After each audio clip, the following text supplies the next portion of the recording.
Selamat siang.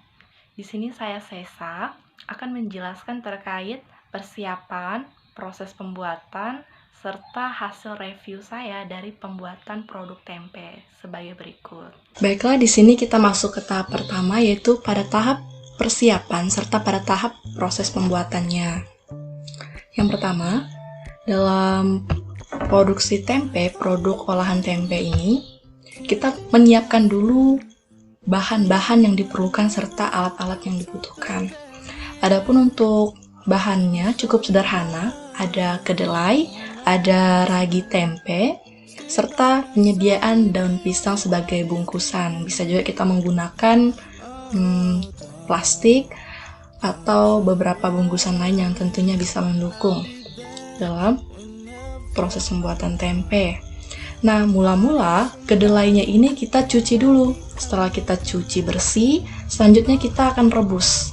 Ya, perebusan kedelai. Rebus kedelai sampai dia mendidih, bahkan sampai kedelainya itu udah seperti mengembang. Setelah pelaksanaan perebusan tersebut, maka siap direndam. Ya, siap direndam selama 1 malam lamanya. Kedelai tersebut direndam. Kemudian, keesokan harinya, kalau sudah perendaman sudah selesai, maka kita akan memisahkan antara kulit kedelai dengan kedelainya. Artinya ampas dengan kedelainya itu dipisahkan, dibuat sampai bersih. Nah, selanjutnya kita masuk lagi setelah dibersihkan, baru kita lanjut ke tahap perebusan kembali sampai kedelainya itu matang atau sampai bisa dibelah atau sudah masak. Setelah pemisahan ampas kedelai, kita lakukan perebusan kembali sampai kedelainya matang. Selanjutnya kita tiriskan pada tampi dan kita diamkan untuk didinginkan. Kita siapkan ragi secukupnya untuk dicampurkan pada kedelai yang telah ditiriskan tadi, dicampurkan secara merata. Setelah itu, kita diamkan beberapa menit untuk didinginkan. Setelah itu kita boleh melakukan pembungkusan kedelai itu, dan kita diamkan, dan kita siap diamkan selama 3 hari lamanya sampai dia menjadi tempe. Dan selanjutnya kita bisa melihat proses jadi tempenya sebagai berikut. Inilah tempe yang telah jadi, yang telah didiamkan selama 3 hari lamanya, maka bentuknya akan menjadi tempe seperti ini. Baiklah, di sini saya akan mereview hasil percobaan saya dari pembuatan tempe. Adapun di sini tentang tempe, tentunya sudah kita kenal di kalangan masyarakat, kata tempe udah menjadi populer sekali dalam proses pembuatan kuliner, bahkan dalam bidang pangan, di mana masyarakat mengetahui bahwa tempe terbuat dari kedelai. Dalam proses pembuatannya pun cukup sederhana, hanya menggunakan kacang kedelai, bahkan dengan menggunakan ragi tempe. Nah, adapun yang ingin saya bahas di sini ialah terkait jamur atau mikroorganisme yang berperan di dalam pembuatan tempe ini dikenal dengan Rhizopus sp.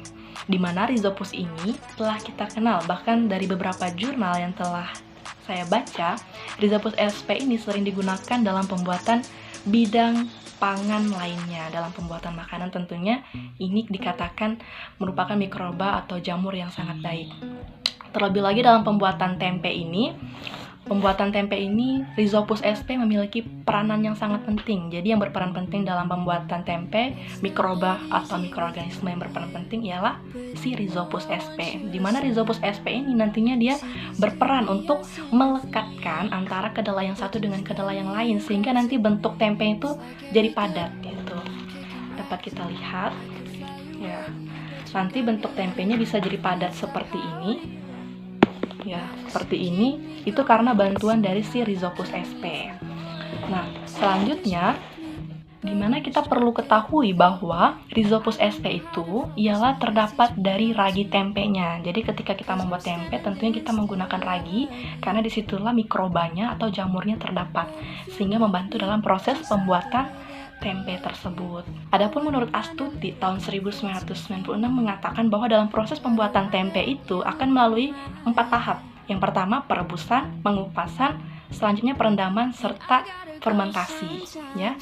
Adapun proses pembuatan tempe ini tergantung setiap orang, kadang melakukan proses perendaman, bahkan perebusan sebanyak cuma 1 kali, bahkan ada yang 2 kali. Itu tergantung dari setiap orang mana bagusnya dalam pembuatan tempe.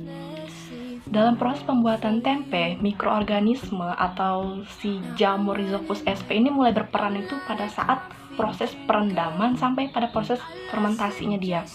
Nah, pada saat proses fermentasi itu, si jamur Rhizopus sp ini sporanya akan tumbuh.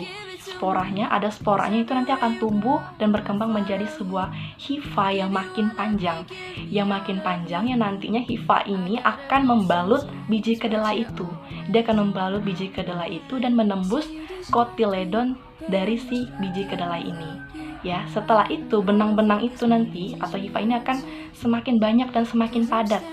Ya, sehingga terbentuklah tempe yang kompak. Tempe itu terjadi dan terbentuk sehingga kedelai itu, biji kedelainya udah seperti menyatu karena dilakukan atau dilekatkan. Yang merekatkan itu adalah si hifa dari jamur ini, sehingga dia juga memberikan aroma khas dari si tempe. Nah, perlu kita ketahui bahwa di sini Rhizopus ini biasa juga disebut sebagai kapang.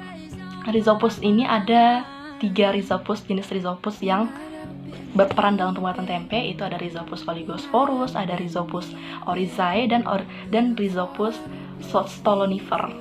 Nah, dalam tempe ini tentunya nanti miselium, di mana miselium itu adalah hifa yang tersusun sudah sangat banyak sekali, itu nanti berwarna putih. Ya, seperti tempe ini berwarna putih. Adapun menurut Nugraha tahun 2007 mengatakan bahwa tempe ini ternyata bisa bertahan itu tergantung dari proses suhu tempat kita menyimpannya. Ya, jika kita menyimpannya pada suhu sekitar 44 derajat Celcius, maka tempenya ini bisa bertahan sekitar selama 12 hari. Sedangkan kalau dia disimpan dalam sekitar suhu ruangan, maka dia hanya bisa bertahan 1 hari saja. Ya. Nah, kita bisa melihat kapan tempe ini bisa dikatakan layak dimakan dan kapan tempe ini tidak bisa layak dimakan gitu. Jadi tempe ini layak dimakan ketika kita melihat ininya masih bagus gitu. Kalau warnanya masih warna putih dan dia baunya juga masih bau-bau aroma yang baik, itu masih bisa kita makan, masih bisa dikonsumsi. Tapi ketika warna tempe atau kapang ini sudah berwarna hitam, coklat, atau bahkan menimbulkan bau amoniak yang sudah tidak sehat lagi, maka ini sudah tidak layak dimakan, demikian tidak layak dikonsumsi lagi. Artinya sudah yang di sini bukan lagi jamur yang berperan baik bagi kesehatan kita, tetapi sudah terdapat mikroba yang tentunya menjadi patogen atau tidak baik lagi bagi kesehatan kita. Jadi kita bisa melihat sendiri dalam tempe itu kalau sudah tidak layak dimakan seperti apa. Mungkin ini saja review hasil percobaan pembuatan tempe saya. Kurang dan lebihnya saya mohon maaf. Sekian dan terima kasih dan selamat siang.